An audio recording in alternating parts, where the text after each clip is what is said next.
We are here in the ceremonial office of the Vice President of the United States. Mr. Vice President, thank you so much for having us. Hey, good morning, Norah. We just showed that incredibly moving moment last night when the President honored Navy SEAL William Ryan Owens and his widow, Karen Owens. How did that tribute come about? Well, the President reached out to the family after Ryan Owens fell in what was, as the President said again last night, a highly successful operation that obtained significant intelligence information. But I was there in the Oval Office when the President spoke to her at length. The President traveled to Dover Air Force Base to be with the family. I just think he felt very strongly about acknowledging her courageous husband, but just as much acknowledging a family, because as you know, Norah, those who serve in the military serve as families, are supported by families, and the tribute last night was the likes of which I've never seen. I was in the Congress for 12 years. I really don't remember as sustained and proper tribute and applause. We're both Mrs. Republicans and Democrats for more than 2 minutes. She kept looking up almost to heaven. I know your wife was sitting right next to her.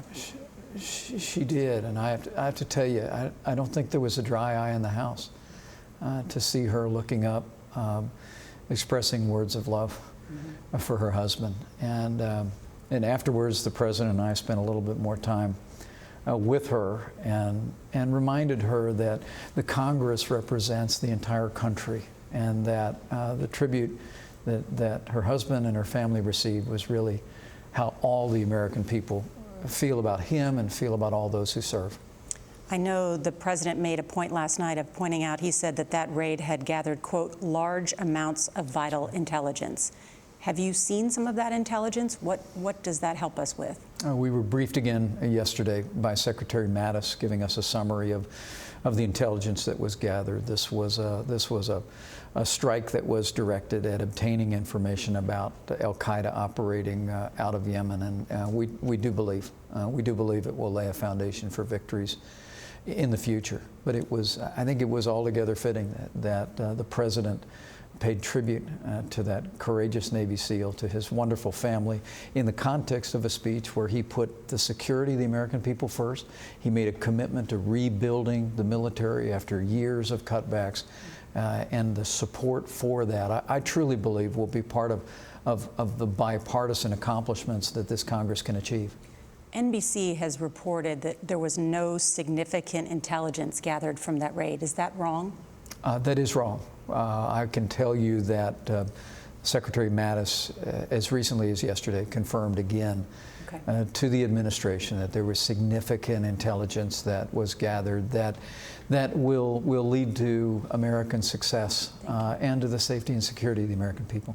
Let me ask you about immigration. You guys have taken a hard line on immigration. Build the wall, tougher enforcement. The President signaled yesterday in a meeting that he was open to a legal pathway for undocumented immigrants. Are you on board with that as well? Are you open to such a pathway?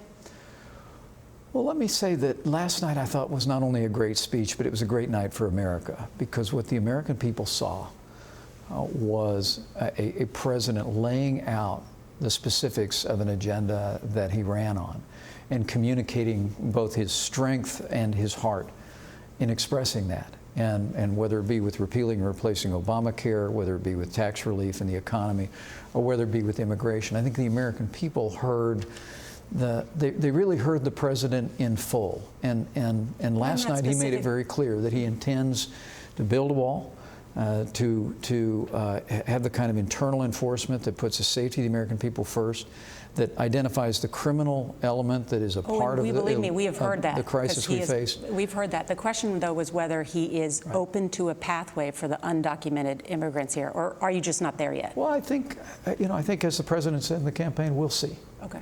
We'll see. That he gave that famous speech in Arizona where he literally said, look, we've got to do first things first.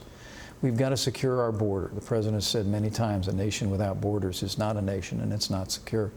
So we'll secure our border with that border wall. We'll have internal enforcement that's already underway. We'll strengthen our laws provide not only more border agents, more immigrations and customs. These are all things the president's already put into motion.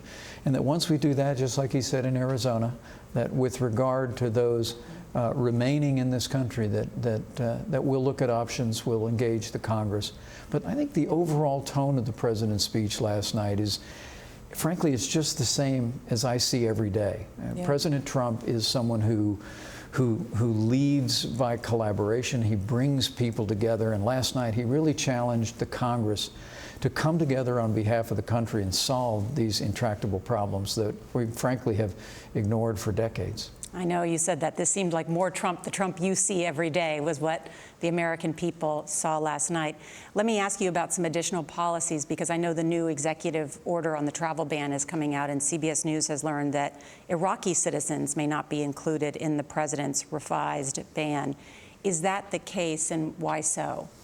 I think we're evaluating both the Ninth Circuit's decision and other considerations, and in the days ahead, we'll have a revised executive order that will come out. The president is just determined to not only defend the first executive order in the courts, which we continue to believe is fully within his purview and his presidential authority, but also to take that authority that is undisputed in the law with a new executive order. We live in a very dangerous world. I was just in Europe meeting with leaders of many of our allies. We all recognize the threat of terrorism in the world, and President Trump is absolutely determined to do what we can in this moment to ensure the safety and security of the American people, put into place new vetting procedures, and the revised executive order will be reflective of that and the president's best judgment. And will more countries be added to that?